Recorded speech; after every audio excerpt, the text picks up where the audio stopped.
the back to school anxiety. Always great to see you. Thank you so much. Thank you for having me. So we're adjusting to a new environment here in our studio, kind of our makeshift studio. And you're talking about going back to school is about adjusting to sometimes a whole new school, but definitely a new classroom, new environment. Absolutely. And I think the thing that's most important is to normalize that everybody's feeling anxious. Teachers, parents, kids, and anxiety is contagious. So the more we can try to work through it instead of fight it, the easier it's going to be. I'm glad you make that point. And it's important for us as parents, I think, to understand that anxiety is contagious. I read that in your notes. For parents like me who don't want to spread it, or for our kids to pick up on those anxious thoughts, what do you mean just by saying that it's contagious? So a lot of times we need to put words with the feelings and the thoughts. And so if our kids are observing that we're frantic and we can't keep our head above water, excuse me, we want to model how do we soothe ourselves. And so that might be by taking a family walk. It might be managing expectations. It might be just sitting down and talking about what we're excited about and what we're fearful of in the coming year. I'm glad you brought up excitement, because Tiff and I often talk about that anxiety and excitement are very much the same feeling. So just because you have that feeling doesn't mean you're anxious. You might be part excited. And if you can focus on the excitement part, it's much more positive. It is such an exciting time. People get new clothes, new backpacks, new teacher assignments, and it gives you a little pep in your step. And so I really encourage my clients and my own kids as well to focus on this time as a new beginning. Yes, there's a lot of unknown, but it is really a fresh start.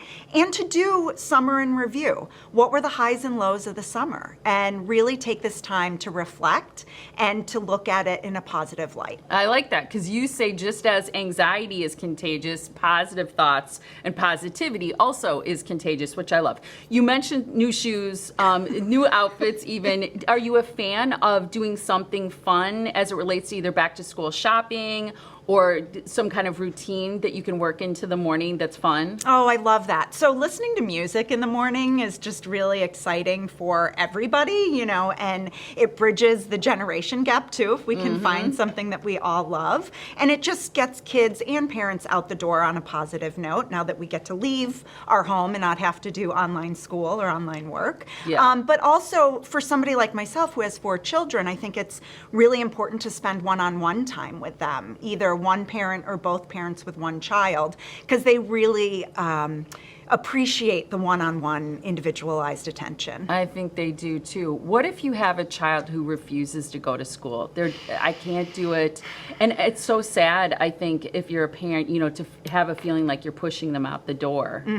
That is a very real reality for a lot of families. School refusal has been at an all-time high, and I think if we can be patient and gentle with our children as well as ourselves, and to have as much open communication with the school, the better it's going to be. And taking small steps. Some kids will be able to go for a couple hours during the day, and once they get there, they start to adapt and adjust, or maybe a later time being able to start school. Are you a fan of sort of insisting that they go to school? How do you manage that as a parent? Because I think you don't want to force kids, but you also know, just like you said, once they get there, they're probably going to feel a lot better. Sure. So it's their job to go to school, and I think recognizing how important it is, and not only focusing on the academic aspect, but the social aspect, and helping them find something that they can look forward to, and then positive reinforcement at the end of the day. When you go to school, if you have success in getting through the door, when you come home, we can play a game together, or we can go out on a special activity. I like that, incentivizing it if you need to, and making it something that's realistic. As parents, is there anything that, one of the things that you said also in your notes was put on your oxygen mask first. Does that have to do with self-care, or what do you mean by saying that as it relates to kids and anxiety with school? Self-care, absolutely, because so often I hear from parents in my practice of how stressful this time of year is and how they're running around ragged, and by the time their kids start school, they're feeling completely depleted. So let's try to be proactive and make sure that we do things for ourselves or as a couple with a partner, so that we feel refreshed and rejuvenated, and we're really setting the tone rather than feeling so depleted. I love it. Back to school. It's still a challenging time, still feeling that post-pandemic anxiety, I think. So let's help our kids work through it. Thank you so much, Kelley. It's always great to see you. Good suggestions for parents, too, because school right around the corner from